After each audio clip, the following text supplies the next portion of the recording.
The binocular industry. Ron and I selected Wheeler's optics class because it fulfilled our STEM requirement and because its time slot allowed us to recover from our hangovers on Wednesday and Friday. Professor Wheeler was a man of grave doubts who nonetheless found himself in the enviable position of teaching his vocation to younger people. The first day he reeked of aftershave, which I realized later was to disguise the smell of alcohol. His eyes were bloodshot as he began writing the words near and far on the blackboard. The binocular industry, he said, tapping first the word far, then the word near, concerns the process of taking those things which are far away and making them appear nearer than they really are. He made this proclamation as if its worthiness was self-evident. Afterward, he waited, listening to the sound of students scribbling down the words near and far. For the rest of the lesson, he showed us slides of him traveling around the American highway system in a Datsun during a period in which he had received several awards for lens grinding. Ron caught him out at a party. Ron had a personal mode of transportation, the Ron. It was a personal mode of transportation in that it was designed to transport one person, which was him. In efficacy, it rated below the roller skate but above the pogo stick. It sometimes gave the impression that a dismembered fuselage was skidding to a halt in traffic. It was not street legal. He liked to show people the Ron and bring it to parties and to take it home from parties when he was drunk. It was impossible for more than one person to fit into the cockpit of the Ron, so he attached handles to the roof. He invited people to hold on to the handles while he drove them home. He offered to let them ride the Ron. A lot of people. It was never clear to me if Ron was at a faculty party or if Wheeler was slumming it at a student party. I got a phone call at 5 or 5:30 a.m. I haven't had my bail hearing, said Ron. I don't know how much it's going to cost, but you have to get me out. I'm at booking downtown. They're going to move me to city jail. There's a website where you can look up which one I'm at. Get me out of here, okay? Okay, I said. Okay, I'll find you. I'll come get you. During the phone call, I felt genuinely sorry for him, but after I hung up and it was just me in the darkness of my bachelor apartment, I considered going back to sleep. I got out of bed and made coffee. I took a shower and I stood under the hot water for a long time until the mirror fogged up even though the fan was on. I pulled a hoodie on over bare skin and walked to my car where the engine struggled to turn over, but started. And I reached downtown before the commuter traffic could sock in the one-way streets. I did not know Professor Wheeler was there because Ron hadn't told me. He came in on the same bus as Ron from Central Booking. He was wearing a terry cloth bathrobe, which caused me to do a double take. He saw me and his brow furrowed in recognition. Hope flickered there for a moment on the clay-like features of his middle-aged face. He must have realized I was there for Ron, though, because he suddenly looked straight ahead, as if we were strangers.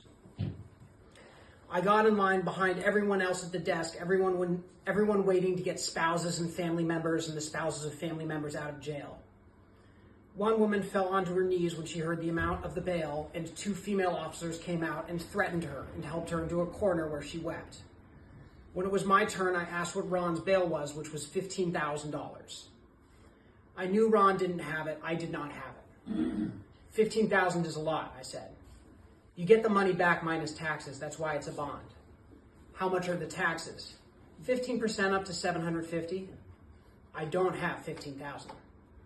The reception officer looked at a piece of paper in front of her. There's an impairment charge here. It's his second drug rap. Felony? She shook her head. If you don't have the money, you'll have to get it from a bondsman and come back. I don't know how to do that. She looked impatiently at me, waiting for me to step aside. I was sweating into my hoodie. Its heavy cloth hung on my chest and clung to my armpits. I felt that if I left and sat down, I would forfeit my only advantage, which is that I was between this woman and the rest of her job. What about the guy in the bathrobe, I asked. She stared at me. I put up my hand to show her Wheeler's height. He came in with my friend. He's in his 50s, like this big. What's his name?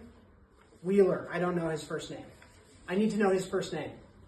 I'll have to look it up, I said. Daniel, maybe. Wheeler, Daniel, misdemeanor possession. They dropped an exposure charge. That's $3,000.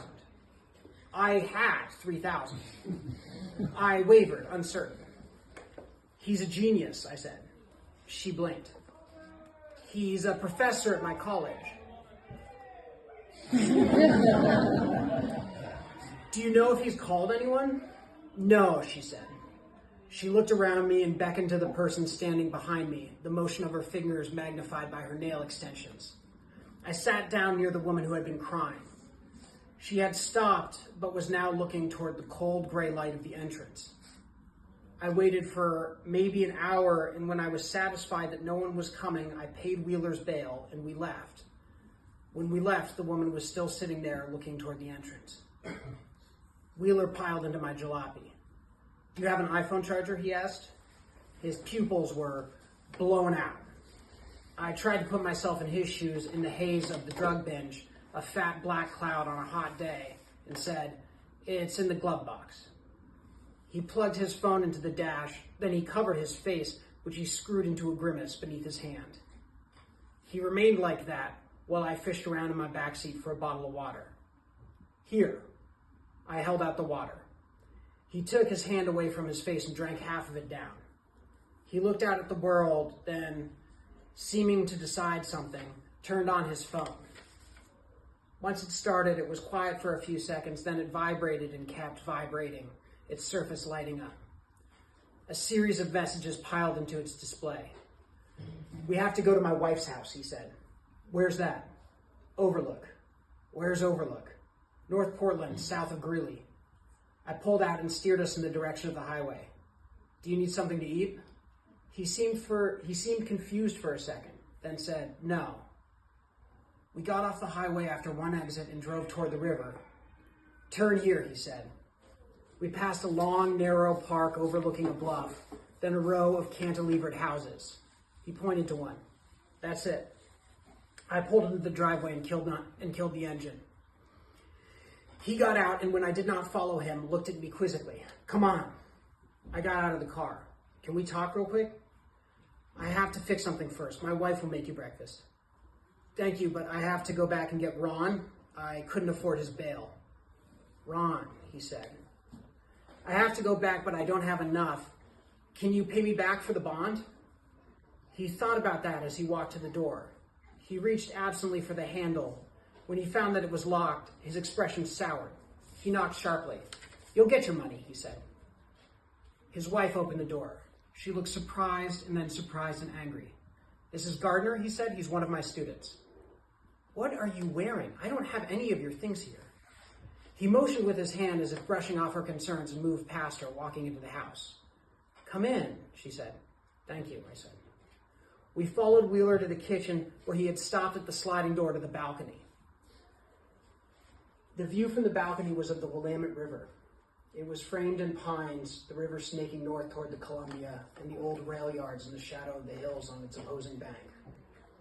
Wheeler was cast in relief as he pulled on a pair of rubber boots, dark in his small bathrobe, the vast spaces billowing out behind him. He got his boots on and slid open the door.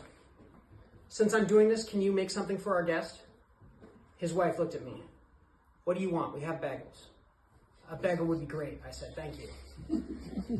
Wheeler stepped out on the porch and walked around to a stairwell set in the side of the bluff.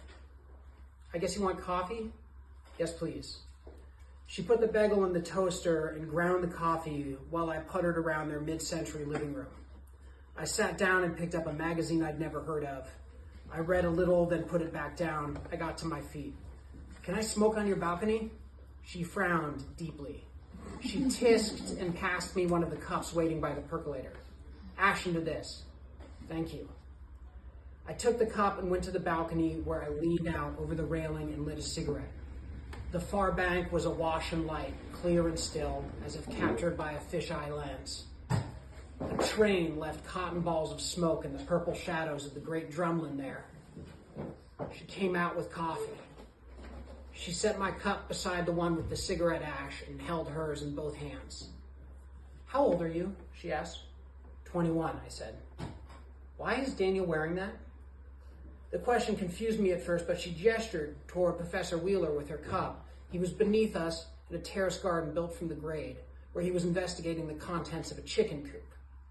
Each foray into the coop was marked by box and angry clucking. He had just returned to the shed with a shovel and a large plastic bag. In addition to the terry cloth robe and boots, he had put on a pair of rubber gloves. I wasn't sure what to say, so I said, "I'm not sure." She squinted at me. She was good looking still, must have been younger than Wheeler or taken care of herself better. "How long have you known my husband?" "Since the beginning of the semester." I took a sip of coffee, which burned my mouth. "He's a great teacher." "He must like you. He likes to play favorites. Don't be surprised when he throws you over for someone else." Wheeler came out holding a dead chicken on the flat of his shovel. Carefully, he lifted open the black trash bag and slid the bloody animal inside. "What happened?" I asked. "A coyote got into the chicken coop." "Oh," I said, "I'm sorry." "Don't be. He built the coop himself. Coyotes keep getting into it." It surprised me that he could not build a chicken coop well enough to keep coyotes out, and the surprise must have shown on my face. She laughed. "Engineers think they can do everything. Plus, he's a doctor." "He's a doctor?" "Doctorate of optometry." He disappeared into the hutch and returned a little while later with another chicken corpse. "You have a beautiful home," I said. "What's it like where he lives?" she asked. I was surprised again. "I don't know." She looked at me as if she didn't believe me. I cleared my throat. We'd never hung out outside of class. I saw him at the Fano once, but other than that, I shrugged. "What's the Fano?" "A bar." "Of course it is," she said. Wheeler had finished bagging up the chickens and wiped his forehead with one of his rubber gloves. He carefully removed the gloves and tossed them into the bag.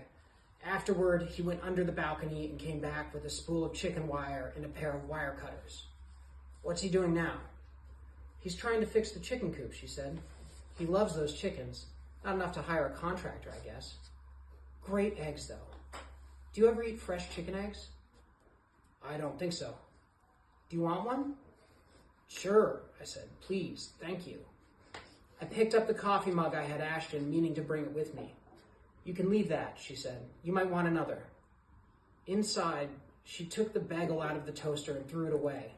She went to the refrigerator and got out a plastic egg carton, which she opened. She held up a small egg, showing it to me. "Do you know what a pullet is?"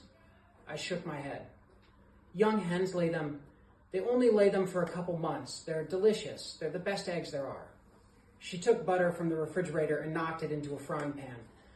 Then she added a little oil, and once the butter had melted, broke two of the pullet eggs in the pan. "So you don't know why my husband is wearing a bathrobe, and you've never spent time with him outside of school. Is that right?" "Yes." She went to a planter box over the sink, from where she snipped a sprig of thyme. "Gardner, why are you driving Daniel around on a weekday morning?" She looked at me. Behind her, the eggs sizzled mildly. "You should really talk to Professor Wheeler about that." "Oh, I should." I glimpsed the top of her breasts as she bent to retrieve a loaf of bread from a drawer. She took the bread out and unwrapped it. It was in a brown paper sheet, finishing salt sprinkled across its top. As she cut into it, the smell of rosemary filled the air. Then she did something I had never seen or heard of. She reached out and pulled apart a small porcelain jar, which was sitting on the kitchen island. The jar came apart in two pieces. One part with the handle was the shape of a wine glass turned upside down. The bowl of the wine glass was full of butter. The other part was an empty cylinder. When she saw my expression, she said, "This is called a butter bell." She pushed the cylinder toward me. "There's water inside. It creates a seal, and the butter stays fresh. The best part is it's always soft." To illustrate this, she used a table knife and took a great dollop of butter. She spread the butter in a layer over the bread. "I need money," I said. "What?" "That's the reason I'm driving your husband around. I need $15,000. She laughed. "That's a lot of money. He's not going to give you that." "I know that now." "Gardner, why do you need $15,000? "My friend is in jail, and I need to bail him out. I'm worried that something bad is going to happen to him in there if I don't." "Why don't you go to a bail bondsman?" "I don't really know how that works. Do I need credit? I don't have credit." She put her hand to a place above the bridge of her nose, and it grappled there as though seeking some hold or feature that did not exist. How old is your friend? 21. What's he being charged with? Possession and impairment. He has this thing he made that he drives around. It's not a car, but I guess they're saying he was driving under the influence. $15,000 is a lot of money. I know, I don't have it. I can't just give $15,000 to anyone who comes into my house and asks for it. Where are his parents in all this? They're in Flagstaff. He doesn't really talk to them. I know there are phones now in prison. I guess they move you to general population after a while, so I guess someone will give him one once he's there and he can call them then. Jesus Christ, she said. $15,000 is a lot of money. I don't have it, I said. I heard you the first time. I know, I'm sorry. Okay, she said. Okay, I have to make a call. Stay here, don't touch anything. I sat on a stool beside the kitchen island, staring at the thick layer of butter on the slice of bread. I could hear her having a conversation with someone in the next room, but I could not tell what she was saying. After a while, the eggs started to burn, so I got up and turned off the stove. I leaned against the counter with my arms crossed, feeling tired. I wanted to go back to sleep, but I had class in a few hours. The refrigerator was on the right-hand side of the stove.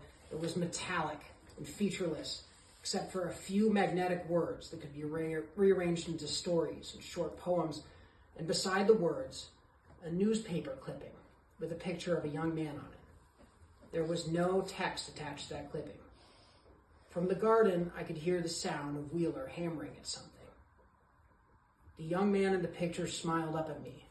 He was blonde and his teeth were gapped in their center like Wheeler's were, but he was not Wheeler. I'd seen no evidence they had a son. I reached out to take the magnet from the photograph and get a better look. When I touched the magnet, I remembered her instruction that I not touch anything. I let my arm drop and stepped closer, staring into the eyes of the unknown young man. I looked for pangs of concentration caused by holding a smile too long.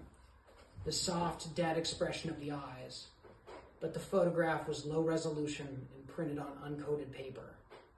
The young man seemed nothing except naturally happy, as if the photographer had captured an instant of genuine pleasure, or as if he were an illustration of someone who did not really exist. After a while, Wheeler appeared on the deck, but long before that, his wife finished her phone call and came back in.